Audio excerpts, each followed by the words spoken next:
প্রত্যেক দিনের মতো আজকেও চলে আসলাম রান্নার ভিডিও নিয়ে। সবাই থাকবেন সাথে, দেখতে থাকেন। তো যাই হোক, মশলা নিয়ে চলে আসছি মশলা করার জন্য। আর দেখতে পাচ্ছেন কুমড়ো বড়ি আর সাথে আছে মাছ। তো পুরো ভিডিওটা জুড়ে সাথে থাকবেন। আর এটা হলো ফুলকপি, আর মশলাটা আমাদের করা হয়ে গেছে। তো যাই হোক, কড়াইটা চুলায় বসিয়ে দিয়েছি, গরম করা হচ্ছে। মাছের ভিতরে লবণ হলুদ মাখানো হচ্ছে। তো ভালো করে লবণ হলুদ মাখিয়ে নেওয়া হবে। লবণ হলুদ মাখিয়ে নেওয়ার পরে মাছটাকে কিছুক্ষণের জন্য লবণ হলুদ মাখিয়ে রেখে দেবো। কড়াই গরম হয়ে গেছে, কড়াইতে তেল দিয়ে দেবো। কড়াইতে তেল দেওয়ার পরে তেলটা গরম হয়ে যাওয়ার পরে এবার কুমড়ো বড়িগুলো ঢেলে দেবো। কুমড়ো বড়িটাকে সুন্দর করে লাল করে নেব, ভেজে লাল করে নেওয়ার পরে উঠিয়ে নেব। ভালোভাবে নেড়ে নিচ্ছি, আর ওটাকে লাল করতে হবে। কুমড়ো বড়িটাকে লাল না করলে ভালো লাগবে না আর কি। যাই হোক, লাল হয়ে গেছে, উঠিয়ে নেবো। এখন উঠিয়ে নেওয়ার পরে কুমড়ো বড়িগুলো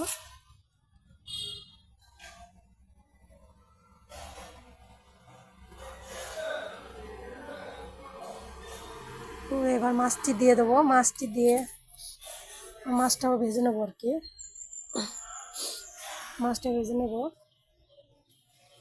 তো এই দেখতে পাচ্ছেন পেঁয়াজ আর কাঁচা লঙ্কা এগুলো সাথে রেখেছি, রসুন টমেটো এগুলো সবজির ভিতরেই দেওয়া হবে।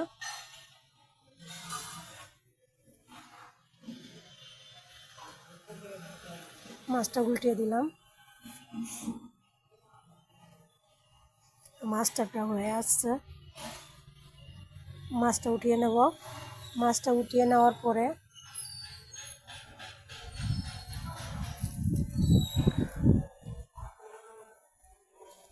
মাছটা উঠিয়ে নিলাম। মাছটা দেখতে পাচ্ছেন, মাছ কুমড়ো করে এক জায়গায় রেখে দিচ্ছি। এবার পেঁয়াজ কাঁচা লঙ্কা এগুলো দিয়ে ভালো করে লাল করে নেব, মানে ভেজে নেব। ভালোভাবে লাল করে ভেজে নেওয়ার পরে পানি দিয়ে দেবো। তো একটু মশলা দিয়ে দেবো। মশলা দেওয়ার পরে মশলাটাকে ভালো করে কষিয়ে নিয়ে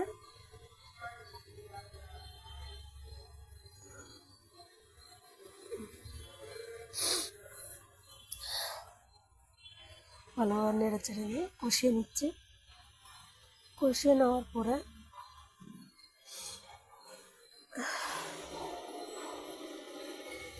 হালকা করে একটু পানি দিয়ে দেবো। তো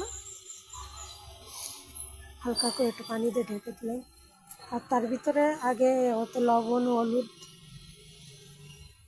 মরিচের লঙ্কা ধনের গুঁড়া সব কিছু দিয়ে মিক্স করে নেবো। যা যা আমার প্রয়োজনীয় যা যা আছে সব কিছু দিয়ে তাতে ভালো করে সুন্দর করে মিশিয়ে নেব। আর মশলাটা কষানো হয়ে যাবে। এই মশলাতেও যখন তেল ছেড়ে দেবে তখন কিন্তু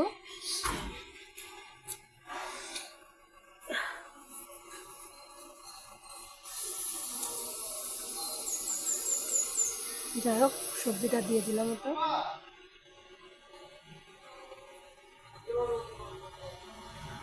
সবজি দেওয়ার পরে ভালো করে নেড়ে চেড়ে নেব।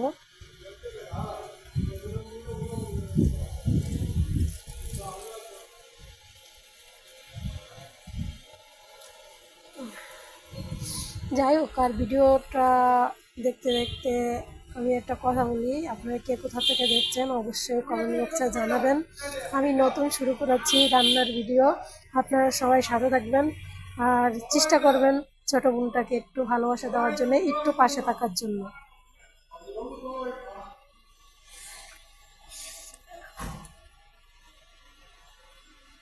যাই হোক, দেখতে পাচ্ছেন কালারটা তরকারি এখন লাস্ট ফিনিশিং।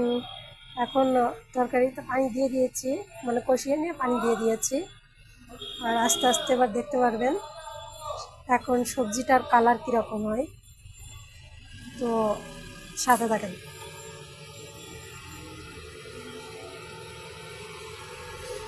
এবার টমেটো দিয়ে দেবো। তা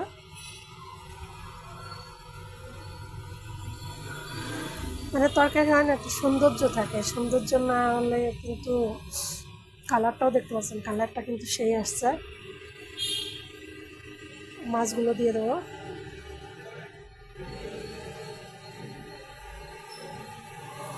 কারণ এত সুন্দর, এত লাবণ্য কালার আসছে তরকারিটা, সত্যি অসাধারণ কালার আসছে। তো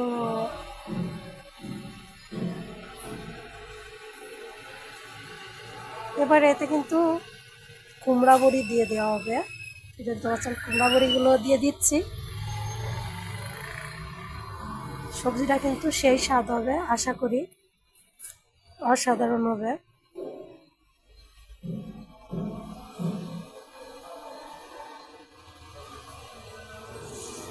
আচ্ছা, কে কে বাড়িতে রান্না করতে ভালোবাসেন কমেন্ট করবেন। আমার কিন্তু রান্না করতে ভালোই লাগে।